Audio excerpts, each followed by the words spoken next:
আলম ভাই, এই মুরব্বী চাচা পুরান গাড়ি দিয়া নতুন গাড়ি নিল, হ্যাঁ, তাও আবার 30,000 টাকা বাহি নাকি? 30,000 টাকা বাহি তুলেন এই পুরাতন গাড়িটা দিয়া আপনি নতুন গাড়িটা নিলেন। এখন 30,000 টাকা বাকি তুলেন, এই টাকা কবে দিবেন এখন? কালাম ভাই কন, কতদিন পরে দিবেন? কি সমাচার? হ্যাঁ, 4 মাস। 4 মাসের মধ্যে এই টাকা দিবেন? যেটা কথা দিছে কথা রাখছে তো নাকি? টাকা দিল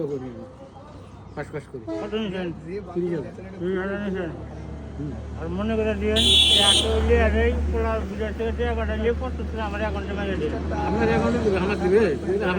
হ্যাঁ, ওটা মানে ভিডিও করে নিলাম এই কারণ আপনি যোগাযোগ করবেন আপনার সাথে তো যদি আবার পরে কন দেন নাই, এই জন্য কিন্তু ভিডিও করে নিলাম। আর এই ভিডিও কিন্তু ফেসবুকে ছাড়বো, ঠিক আছে? হ্যাঁ, সমস্যা নাই। আচ্ছা দেন, এখন চাবি টাবি তুলে দেন, উনি যাক না। কালাম ভাই আর কিছু করার আছে? আচ্ছা নেন, দোয়া অবশ্যই থাকলো। ভালো একটা গাড়ি পাইছেন, মনের মতো গাড়ি, চলবে।